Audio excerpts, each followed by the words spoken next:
Joined now by Gideon Levy, columnist at Haaretz newspaper. He joins us from Tel Aviv. Thank you for joining us on the programme again. Talk us through your understanding, Gideon, of the discussions between the Israeli government and the military with regards to this plan to displace Palestinians to Rafah. Is the military pushing back, in your opinion? Yes, but I'm not sure the military has the power to prevent the program to be implemented. For the military, there are two problems. One, it's a problem of the budget. Nobody knows where from will come the budget. And secondly, I'm not sure that the military knows to do it. The military knows to destroy Gaza, not to build a humanitarian city.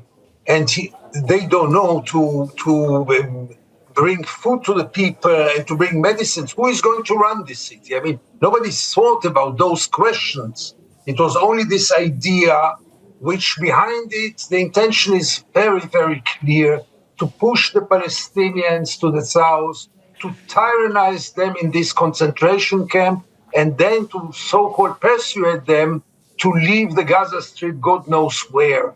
The intentions are very, very clear. The way to reach them right now looks very hard, and the army points few points which are really making it almost impossible. But you know, if the government will insist, and the Americans maybe will even finance it, it will go to its way. The plan has also received quite a bit of backlash from Israeli opposition politicians, including a former Israeli prime minister, alleging that the camp resembles concentration camps. Do you think that's having any impact on Prime Minister Netanyahu? Unfortunately, not at all, for two reasons. First of all, the Israeli opposition couldn't care less about this humanitarian solution, so-called. And the fact is they don't say anything about it. Yes, the former Prime Minister Ehud Olmert criticized it and called it by its name, concentration camp. But he is not part of the political game today. And secondly, Netanyahu couldn't care less about the opposition. In any case, they are against him. The only political consideration for him is his coalition, not the opposition. And with the coalition, his coalition, the present coalition of Israel, for them, the more blood, the more destruction, the more killings, the better. Well, on the point of support for Netanyahu from his coalition, how vulnerable is it at the moment? And we heard late last night that one of the ultra-Orthodox parties had quit over this move to end religious exemption from the military. And apparently there are other right-wing parties who may also follow suit. What sort of impact is that likely to have? Yeah, Netanyahu has a problem, but he was talented enough to postpone it now for 3 months, because by the end of the week, the parliament goes for a summer vacation. So 3 months, he has now a guarantee that nobody can make his government fall. And you know, 3 months is eternity in Israel. And he is gaining time, and he's working on gaining time. Meanwhile, he will do whatever he will do. Maybe his popularity will increase. He had bigger expectations about raising the popularity throughout the operation in Iran.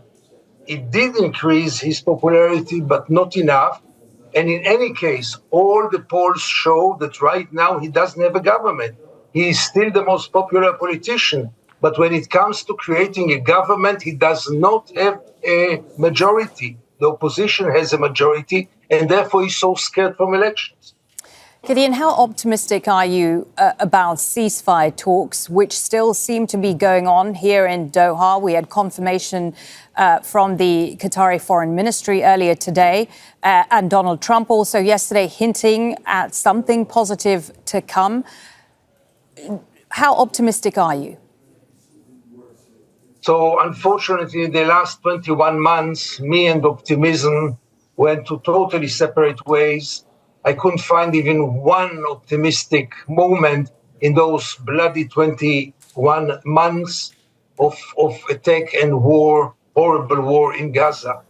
Now, until 2 days ago, I was sure that there will be an interim agreement, namely a partial ceasefire for 60 days, as we all know, and partial release of the hostages.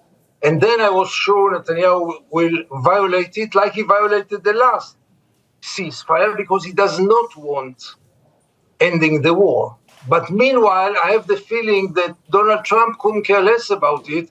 And if Donald Trump couldn't care less about stopping the war, why would Netanyahu bother? For him, ending the war is not a solution, it's a problem. And therefore, if Donald Trump will not somehow recruit himself and decide that he's going to be more devoted, like he was in Iran, in ending the war in Iran, then there might be a ceasefire. But Donald Trump does not seem to be very interested. Yesterday, he released some lip service that he hopes that it will end soon. That's not pressure on Israel. Gideon, as always, good to get your perspective. Gideon Levy, a columnist at Haaretz newspaper. Thank you for having me.